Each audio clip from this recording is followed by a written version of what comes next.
Shalom, damai di hati, Bapak Ibu Saudara yang dikasihi dan diberkati oleh Tuhan. Saya sangat bersyukur karena hari ini boleh berjumpa dengan Bapak Ibu Saudara.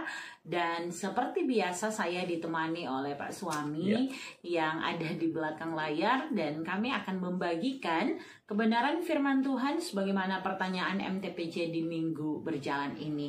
Namun sebelum itu saya mengajak kita semua untuk berdoa. Mari kita berdoa.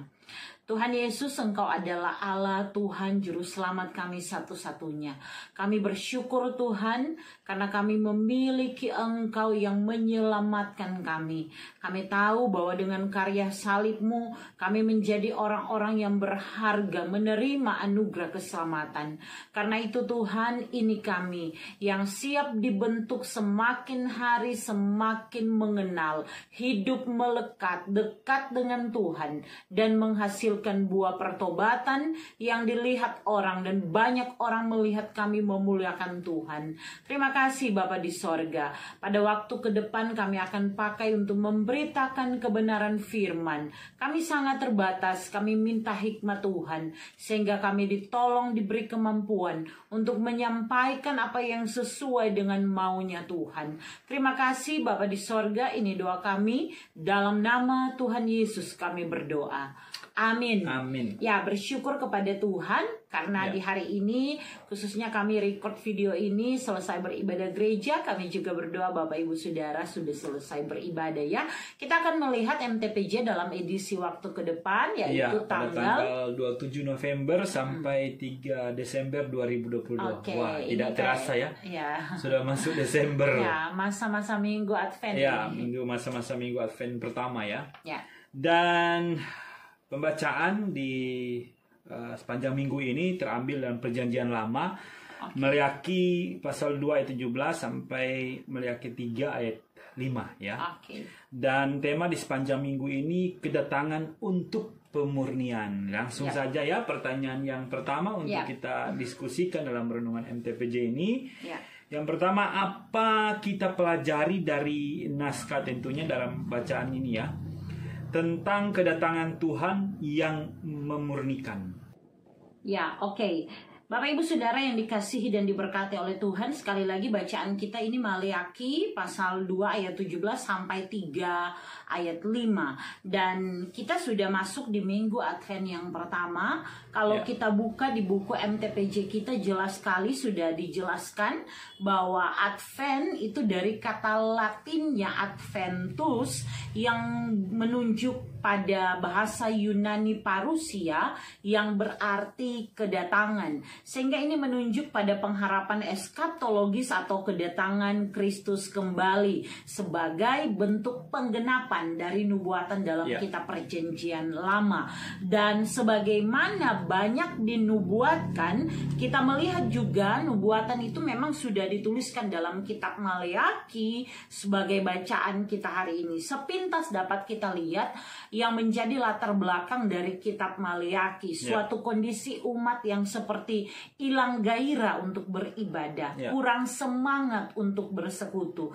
Karena mereka setelah mereka diangkut dalam pembuangan ke Babel, kemudian Raja Persia dalam hal ini Koresi mengangkut mereka kembali, membebaskan mereka, melepaskan mereka untuk kembali ke tempat mereka. Tetapi orang-orang Israel, umat Tuhan pada waktu itu, mereka seperti mulai meragukan perjanjian, meragukan kasih dan kebaikan Tuhan, sehingga mereka memang masih beribadah, tetapi ibadah itu menjadi sesuatu yang seakan-akan tidak berarti lagi, karena mereka pun melakukannya hanya setengah hati saja. Sehingga dalam konteks itulah kita melihat bahwa Nabi Maleakhi ini muncul. Kalau kata Maleakhi sendiri atau nama Maleakhi sendiri ini berarti utusanku, yang juga menunjuk pada utusan Tuhan. Sehingga ketika kita muncul menemukan bahwa nama Maleakhi ini, kita tahu bahwa memang hanya muncul satu kali dalam Alkitab, dan jelas bahwa konteks kehidupan saat itu bukan hanya namanya spiritual, tapi moral mengalami yang namanya kemerosotan. Sehingga kita boleh menemukan ada beberapa catatan tentang kehidupan, misalnya orang Lewi dalam bacaan kita saat ini. Mereka mulai tidak melaksanakan tugas dengan baik. Umat Tuhan tidak lagi hidup dengan gairah dan menjaga kekudusan sebagai umat Tuhan, maupun dosa-dosa kawin campur dan sebagainya ya. Dari pasal pertama seterusnya itu sudah jadi gambaran. Bahkan kesadaran termasuk memberikan persepuluhan itu pun disinggung dalam konteks ini. Tetapi kembali kepada pertanyaan, karena lebih jauh akan kami bahas nanti ketika kami mengangkat dalam renungan MTPJ. Tetapi kalau kita kembali kepada pertanyaan makna kedatangan Tuhan yang memurnikan, ini saya rasa kita perlu untuk melihat pada konteks ayat, yaitu mulai dari ayat yang kedua dan ketiga. Saya akan bacakan untuk kita semua ayat yang ke-2b. Sebab ia, di sini dituliskan, seperti api tukang pemurni logam dan seperti sabun tukang penatu. Ia akan duduk seperti orang yang memurnikan dan mentahirkan perak, dan ia akan mentahirkan orang Lewi dan seterusnya. Ya, Bapak Ibu Saudara yang diberkati oleh Tuhan, kedatangan Tuhan bicara parusia, bicara tentang pengharapan eskatologis. Kita tahu bahwa Tuhan, ketika Tuhan datang yang kedua kali, ini bukan bicara sebagai dia datang sebagai juru selamat. Itu sudah terjadi. Kini dia akan datang sebagai hakim yang adil. Sehingga kita tahu dia Allah yang kudus yang menghendaki ketika dia datang kembali, umat-umatnya adalah umat yang kudus, yang hidup sesuai dengan perintah dan ketetapan Tuhan. Maka dalam konteks ini kita melihat apa yang mau disampaikan melalui kitab Maleakhi. Tuhan hadir seperti pemurni logam atau perak. Maka penting bagi kita untuk sedikit mengulik apa sih yang menjadi tugas dari pemurni logam atau perak itu. Bahwa dia fungsinya atau tugasnya itu dia akan membersihkan kotoran-kotoran yang menempel pada logam atau perak, tapi juga yang tercampur di dalam logam atau perak tersebut. Sehingga satu-satunya cara agar kotoran-kotoran itu bisa dibersihkan atau dikeluarkan kalau sudah campur di dalam adalah dengan membakarnya melalui suhu yang sangat tinggi. Sehingga memurnikan logam atau perak dimaksudkan untuk memperoleh kadar logam yang terbaik atau dengan mutu yang paling baik. Sini jelas ya, ketika Allah hadir sebagai pemurni logam, emas atau perak ini memberi kesan kuat bagi bangsa Israel, tapi juga bagi jemaat Tuhan yang menerima bagian kitab Maleakhi, membaca kitab Maleakhi ini, bahwa kehidupan dari dosa akan benar-benar dibersihkan, dimurnikan, sehingga tidak ada umat Tuhan yang menyembah Allah yang kudus, yang di dalam kehidupannya juga masih bercampur, melekatkah dengan dosa, ada tinggal di dalam dosa, dan itu betul-betul harus dimurnikan. Artinya harus dikuduskan. Kotoran-kotoran itu dalam hal ini kenajisan, hidup dalam dosa, hidup dalam pelanggaran melawan perintah Tuhan, itu harus dibersihkan, dibuang jauh-jauh dari kehidupan umat Tuhan.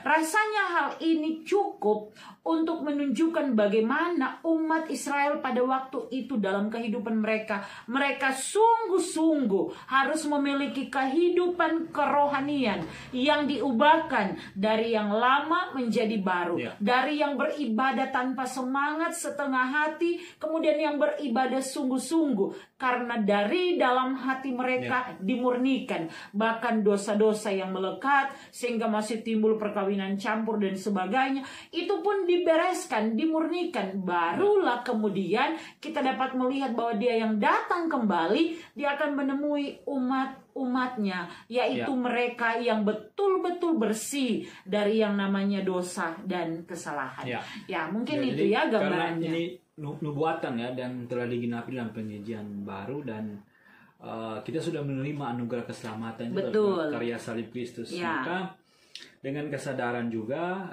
kita harus merespon karya salib Kristus itu ya. Dalam perjumpaan secara pribadi dengan Tuhan. Tapi ini konteksnya masih di umat Israel karena pertanyaan nomor 1. Nah, kemudian akhirnya kita harus hidup dalam kekudusan yang Tuhan kehendaki ya. Oke, mungkin itu saja yang itu akan menyinggung nantinya. Coba lihat pertanyaan yang kedua sebenarnya ya. Oke, kita lanjut pertanyaan kedua. Dari sini. Menurut saudara, apa yang perlu dimurnikan dalam kehidupan pelayanan gereja di era penantian kedatangan Tuhan? Ya, Bapak Ibu Saudara, namanya bicara tentang era penantian Tuhan, maka ini kita bicara tentang sesuatu yang pasti terjadi, namun tidak ada yang tahu kapan dan bagaimana caranya. Jadi ini adalah rahasia dari Tuhan itu sendiri. Karena ini menyangkut rahasia Tuhan, dan karena ini bicara kita yang tidak dapat tahu kapan waktunya, maka jawaban yang paling tepat yang mengawali konteks pertanyaan ini adalah mesti berjaga-jaga. Karena kita tidak tahu kapan waktunya dan kapan harinya, bagaimana caranya. Apakah kita sedang dalam kondisi kehidupan kerohanian yang siap atau tidak? Apakah kita betul-betul saat ini sedang dimurnikan, dan apakah kita bisa didapati Tuhan melakukan yang terbaik ketika Dia datang dalam anugerah iman yang telah Tuhan berikan? Nah, karena itu saat ini gereja Tuhan sebagai satu organisasi, tapi juga bicara tentang kita, gereja yang hidup. Ini betul-betul harus dimurnikan. Karena sekali lagi, sebagaimana konteks pertanyaan nomor 1, bahwa kita ini penuh dengan yang namanya kesalahan dan dosa. Bukan cuma Israel sampai sekarang ya. Masih ada kehidupan beribadah yang sekedar seremoni. Tapi ibadah tapi hati tidak beribadah. Hidup beribadah tetapi bibir mulut jauh dari menyembah dan memuliakan Tuhan. Sehingga kan dalam nasihat-nasihat praktis, misalnya di kitab-kitab lain pun di perjanjian baru, banyak disinggung. Bangsa ini memuliakan aku dengan bibir mulutnya, hatinya jauh daripadaku. Sehingga kehidupan beribadah seperti umat Israel di konteks Maleaki bukan cuma dulu ada, sampai saat ini. Sehingga kembali gereja dalam hal ini organisasi perlu melihat dengan jelas apa yang harus dilakukan ke depan hari-hari ini, menjawab tanggung jawab iman kita, bahwa orang hidup ini bukan cuma hidup bicara hari ini kong besok mati dan selesai, tetapi kita tahu dalam keyakinan iman kita bahwa Dia Tuhan Allah yang telah menyelamatkan kita melalui karya salib Kristus. Dia sudah naik ke sorga dan Dia mau datang kembali yang kedua kali. Kalau Dia datang kedua kali, apakah gereja dalam keadaan yang siap? Jangan sampai justru orang-orang yang sibuk melayani di gereja, tetapi justru ketika kedatangan Tuhan menjadi orang-orang yang tidak siap. Kalau kita lihat yang disinggung di sini adalah kehidupan dari orang Lewi yang tidak mengatur persembahan korban dengan baik. Ini bicara tentang pelayan-pelayan Tuhan di rumah-rumah ibadah. Sehingga bagaimana dengan kita konteks gereja saat ini? Apa yang perlu dimurnikan? Motivasi beribadah, kehidupan beriman yang bukan cuma di bibir mulut saja, tetapi dari hati yang juga tertuju hanya kepada Tuhan. Ketika kita menantikan Tuhan, kita punya tanggung jawab sosial, tanggung jawab secara rohani, bahwa orang-orang di sekitar kita bagaimana? Masih adakah yang belum dengar, belum melihat, belum menyaksikan tentang kasih Tuhan itu? Ataukah cukup dengan kehadiran kita? Apakah mereka justru sedang melihat dan berkaca? Dia orang Kristen, terlibat dalam pelayanan, tapi hidupnya tidak menunjukkan kasih Kristus. Ataukah orang sudah melihat Kristus melalui kehidupan kita? Kita gereja punya tugas, sehingga pelayanan-pelayanan gereja tugas-tugas kesaksian gereja, persekutuan gereja, pelayanan gereja, ini pada fungsi sesuai firman. Pengajaran-pengajaran bagaimana diperhatikan dalam gereja?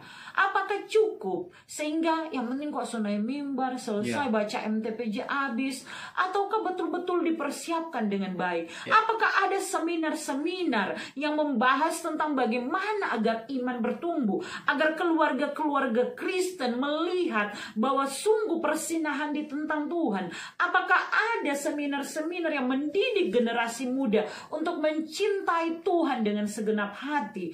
Apakah ada lagi pembinaan warga gereja yang digerakkan di dalam gereja? Apakah kaderisasi betul-betul mempersiapkan generasi muda siapapun dia, bukan karena dia pejabat, orang-orang penting, tapi juga dipersiapkan karena kerinduan agar pelayanan itu dapat menjangkau semua orang? Ini pertanyaan yang harus dijawab oleh semua. Tadi ketika sempat berdiskusi dengan suami, sempat baku bilang, apakah yang mau dilakukan gereja? Orang sempat sedikit tertawa dengan bilang, cukup, karena banyak sekali lomba-lomba di dalam gereja. Lomba makan kerupuk, lari kelereng. Dalam rangka apa? Paskah. Tidak masalah sebenarnya. Ataupun juga kegiatan beli seragam. Jadi dari Januari coba isi yuran sampai Desember. Dan kemudian seakan-akan titik beratnya pada seremoni seperti itu. Menjawab spontanitas itu karena itu realitanya. Jadi akan sulit membedakan mana 17 Agustus mana Paskah. Ya, karena momen Paskah itu kan sesuatu yang memang sakral bagi sebagian orang ya. Bukan sebagian orang, pada faktanya kan sakral. Tapi di praktiknya kok berbeda ya. Karena itu memang gereja harus kembali pada fungsi gereja. Bedakan ya. Jadi begini, kita harus bedakan ini aplikatif dari, karena pertanyaan nomor 2 ini kan berbicara tentang pelayanan gereja. Kalau nomor 3 itu peran gereja. Jadi sudah terjawab tadi beberapa ya. Tapi dalam konteks pelayanan gereja, kita harus bedakan mana gereja yang berorganisasi dan gereja yang organisme.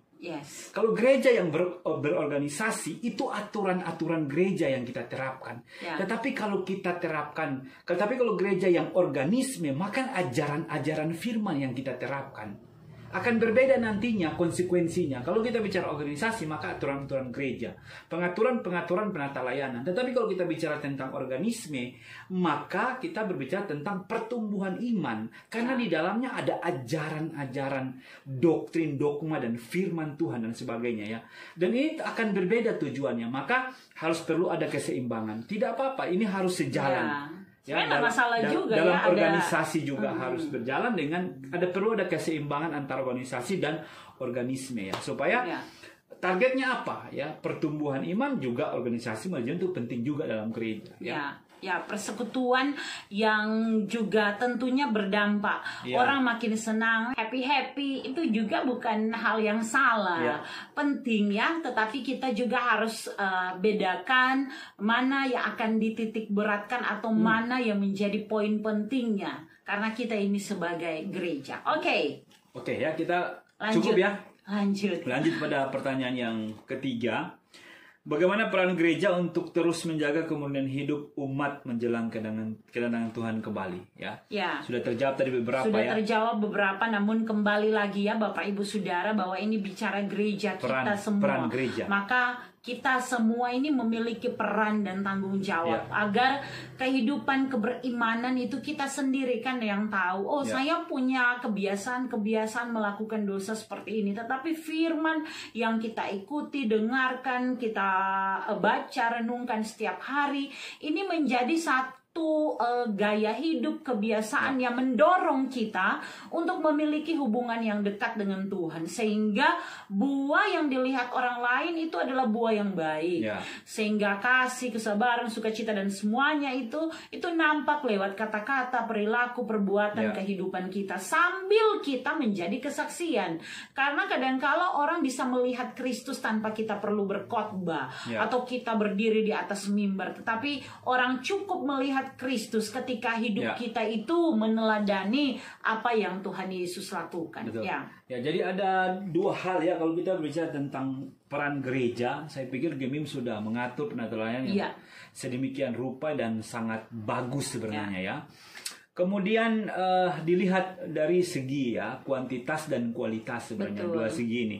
Ya, ketika dikatakan gereja itu bertumbuh ya, kemudian kita harus melihat dari dua segi ini, kuantitas dan kualitas ya. Betul. Ada bertumbuh itu ada pertambahan jemaat, tentunya dari hasil pemberitaan Injil. Betul. Ya, ketika melihat gereja ini bertumbuh, banyak jemaat yang hadir, banyak jemaat yang bertambah dalam pemberitaan Injil, kemudian kualitas iman kita ya harus bertumbuh dalam kualitas, karena ini menjaga kemurnian ini dalam teks bacaan kita ya.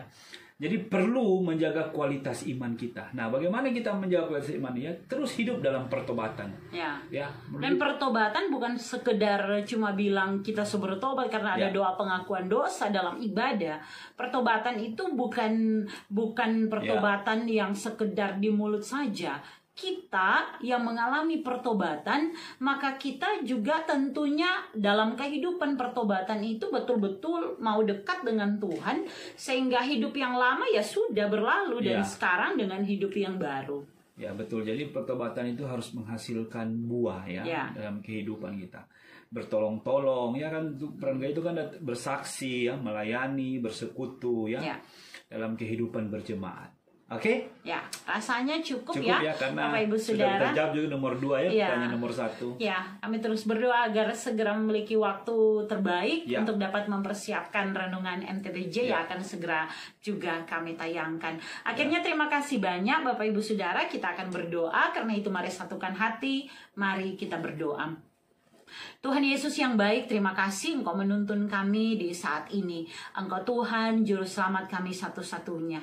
Kami sungguh menyadari kami sangat terbatas, tetapi kasih dan Roh Kudus Tuhan yang menolong setiap kami. Biar diskusi kami dalam perenungan firman memotivasi kami untuk hidup dengan tulus hati, untuk melakukan yang terbaik sebagaimana Tuhan yang menganugerahkan iman kepada masing-masing kami. Tolong kami hidup dalam pertobatan yang sejati, yang tidak bermain-main dengan kata pertobatan, tetapi menghidupi pertobatan itu dengan buah yang dapat dilihat oleh orang lain. Terima kasih Bapa di sorga, kemuliaan hanya bagi Tuhan. Ajar kami setia melakukan kehendak-Mu. Waktu ke depan kami serahkan ke dalam tangan Tuhan dalam kerja dan pelayanan masing-masing kami, terkhusus setiap pendengar kami yang setia melalui media YouTube ini. Dalam nama Tuhan Yesus kami berdoa.